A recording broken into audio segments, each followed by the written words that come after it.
Encore un mot concernant, ce jeudi saint et ce lavement des pieds. C'est une symbolique qui existe dans toutes les traditions, dans la tradition primordiale, aussi bien dans la gnose chrétienne que dans la mystique juive, que dans la mystique soufie. Le lavement des pieds, lors du jeudi saint, c'est avant tout une tradition chrétienne qui va commémorer cet épisode de l'évangile selon saint Jean. L'évangile selon saint Jean étant, l'évangile ésotérique en réalité, et où Jésus-Christ lave les pieds de ses disciples lors de la dernière scène, comme on l'avait vu en image dans la vidéo.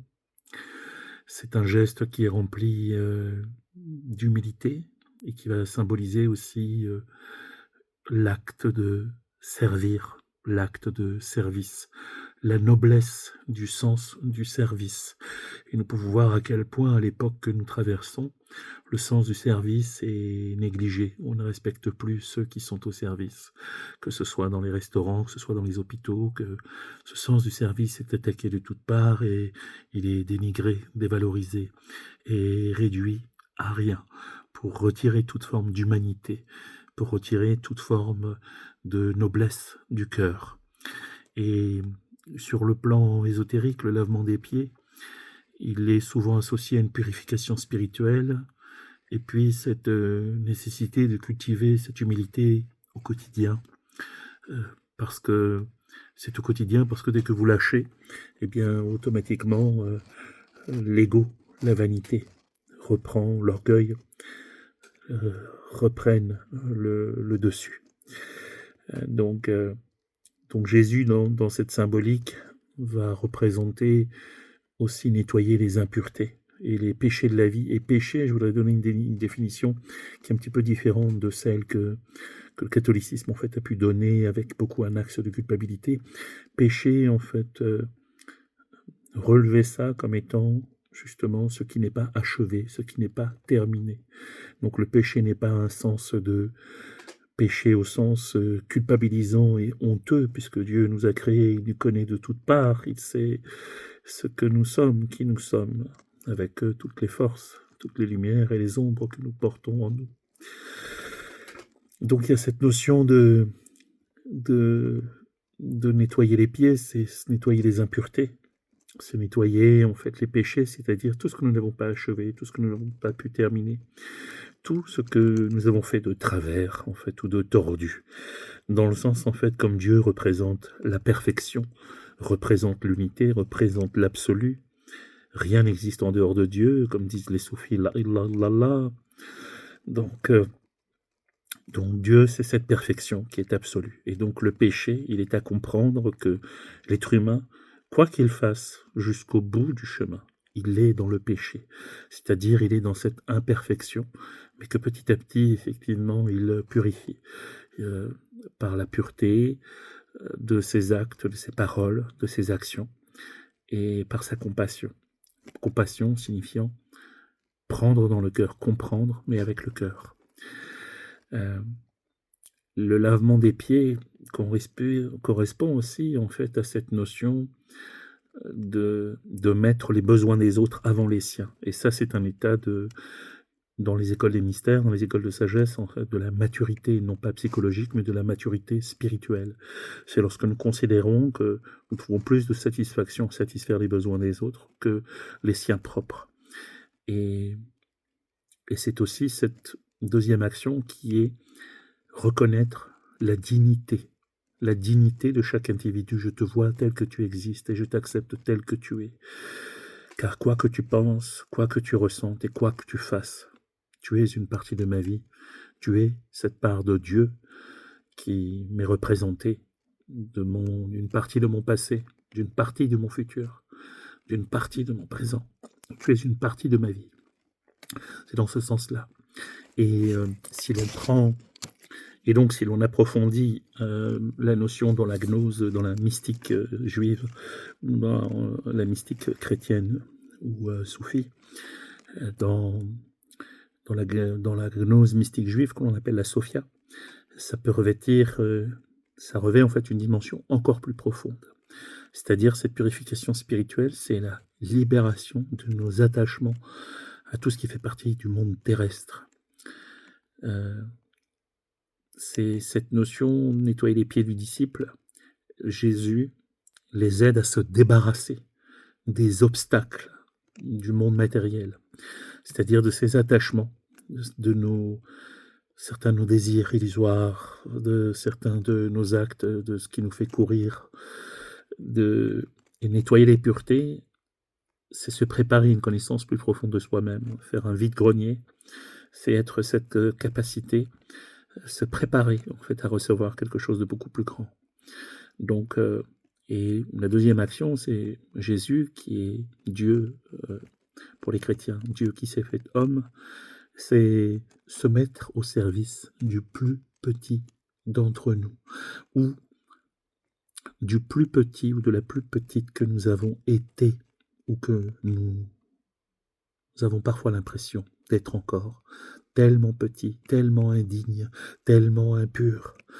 Et donc, Jésus nous montre, à travers le lavement des pieds, cette symbolique qui est extrêmement puissante. Et dans la sagesse divine, dans la gnose, dans la Sophia, eh bien, le lavement des pieds, c'est aussi en fait un acte initiatique comme cette capacité à pouvoir recevoir la connaissance sacrée transmise par la Sophia Pistis, en fait, par la Sophia divine. Et en offrant ce geste symbolique de laver les pieds, des petits pieds, des grands pieds, des pieds plats, des pieds cornus, des, des pieds de nez, eh bien, Jésus montre qu'il est relié en fait à son Père et qu'à travers lui, le Père peut agir et peut élever l'esprit vers des niveaux plus élevés, des niveaux de conscience. C'est un des sens lorsqu'une nuit, en fait, Jésus se retire pour prier et donc il demande à ses apôtres de veiller et les apôtres finissent par s'endormir profondément alors qu'il leur avait demandé de veiller.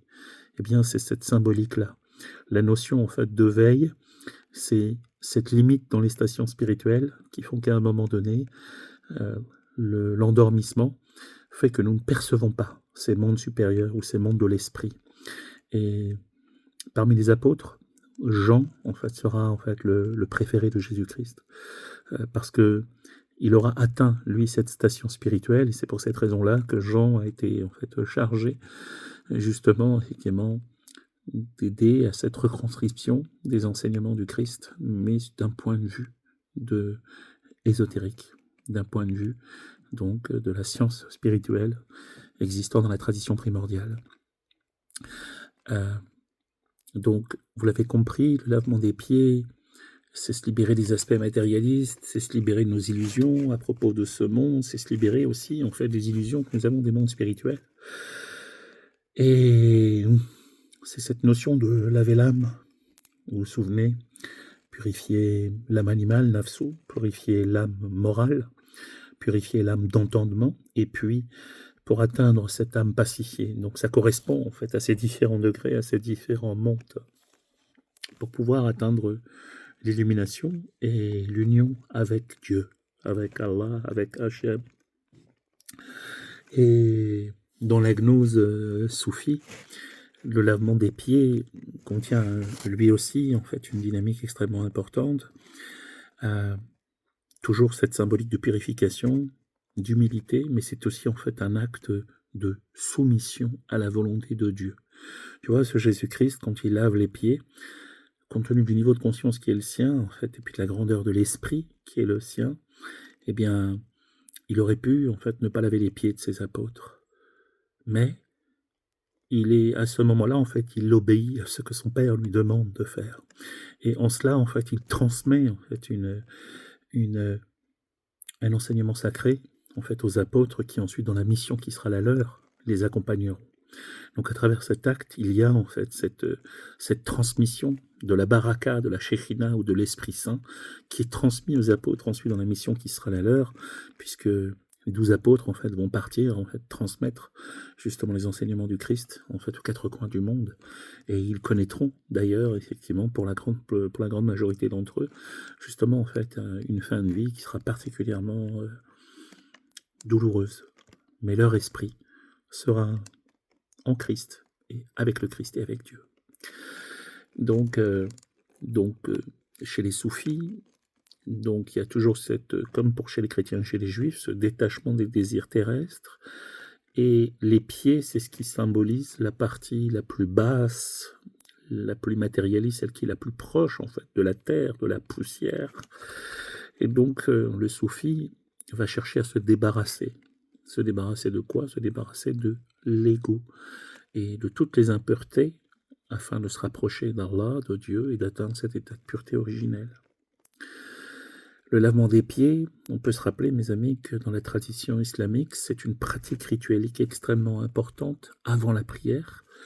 Je ne me souviens plus du nom exact, excusez-moi pour la prononciation, voodoo, enfin, je ne me souviens plus très bien de la prononciation, mais cette ablution qui consiste à se nettoyer les pieds, est considérée comme un acte avant tout de purification symbolique, purification physique et spirituelle, avant de se présenter devant Dieu pour la prière.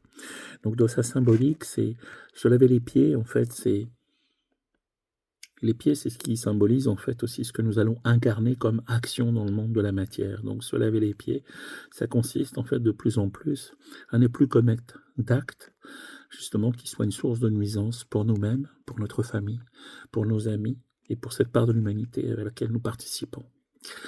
Donc ce lavement des pieds va renforcer le lien entre le croyant et le divin et va éliminer progressivement en fait les obstacles, qu'ils soient d'ordre matériel, qu'ils soient d'ordre psychique, psychologique, dans les systèmes de croyance, dans les ressentis, ou encore dans les intrications en fait systémiques sur le plan spirituel, pour pouvoir effectivement être prêt à communier avec Allah ou avec Dieu, avec, pour nous les chrétiens, donc Jésus, qui est la porte, qui justement nous donne accès à Dieu.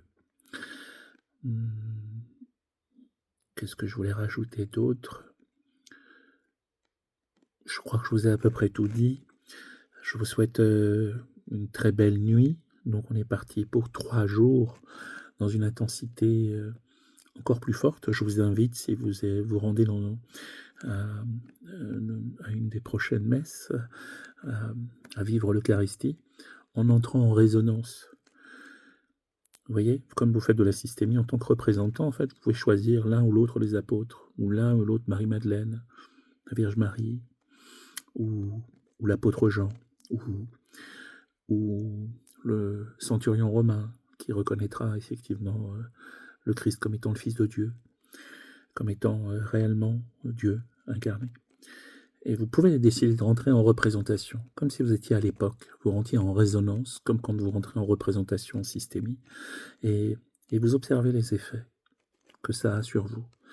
Et ne soyez pas surpris si vous avez l'impression d'être à l'époque, de vivre en fait au niveau des perceptions représentatives, justement en fait les différents aspects de cette période, ces 2160 années qui se sont écoulées et qui ont marqué toute l'histoire de l'humanité. Chers amis, je vous souhaite une belle nuit, la paix dans le cœur et dans l'esprit, et puis je vous dis à très bientôt.